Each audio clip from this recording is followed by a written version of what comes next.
এবার এসএসসি ও সমমানের পরীক্ষায় শতভাগ শিক্ষার্থী পাশ করার প্রতিষ্ঠানের সংখ্যা বেড়েছে 614টি।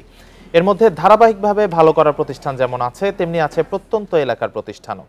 শিক্ষার্থীদের চেষ্টার পাশাপাশি শিক্ষক ও অভিভাবকদের দিক নির্দেশনায় মিলেছে এমন সাফল্য। পেপসোডেন্ট চার্মিচেক 12 ঘন্টা জীবাণুদের সাথে লড়াই করে দিবে ক্যাবিনেট থেকে সর্বাধিক সুরক্ষা। 2005 সালে প্রতিষ্ঠিত ঝিনাইদহের শৈলকুপার ডাউটিয়া সম্মিলিত মাধ্যমিক বিদ্যালয় প্রতিষ্ঠা 2 দশকও পেরোয়নি, কিন্তু এরই মধ্যে ঈর্ষণীয় সাফল্য প্রত্যন্ত এলাকার স্কুলটির। এবার এসএসসিতে পাশ করেছে শতভাগ শিক্ষার্থী।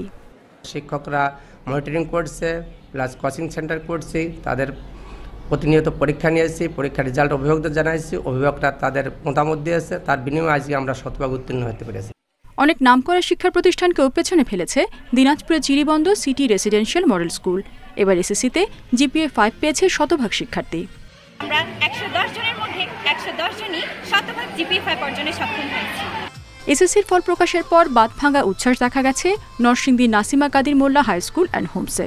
শতভাগ পাশের পাশাপাশি 99.66% শিক্ষার্থী পেয়েছে জিপিএ 5। নরসিংদী জেলার সমস্ত অভিভাবক সহ অন্যান্য হিতৈষী বিদ্যুৎ লোকজনের তাদের কন্ট্রিবিউশন কিন্তু এই প্রতিষ্ঠানকে ধারাবাহিকভাবে আজকে এই জন্মলগ্ন থেকে এই পর্যন্ত শীর্ষ ফলাফল অর্জন করতে সক্ষম হয়েছে। কুষ্টিয়া সরকারি বালিকা বিদ্যালয়ে শতভাগ পাশের পাশাপাশি 88% শিক্ষার্থী জিপিএ 5 পেয়েছে। গোপালগঞ্জে শতভাগ পাশ করেছে কেবল জেলা প্রশাসন স্কুলে।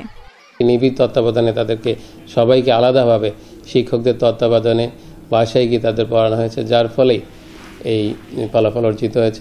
কুমিল্লার শতভাগ পাশের তালিকায় জিলা স্কুল, নবাব ফয়জুন্নেসা সরকারি বালিকা উচ্চ বিদ্যালয় ও ইস্পাহানি পাবলিক স্কুল। জিপিএ 5-এর ক্ষেত্রেও শীর্ষে প্রতিষ্ঠান তিনটি। যশোর জেলায় শতভাগ পাশ করা বিদ্যালয়ের সংখ্যা 422, শতভাগ ফেল নেই কোনো প্রতিষ্ঠানে। শতভাগ ফেল নেই চট্টগ্রাম ও বরিশাল শিক্ষা বোর্ডেও।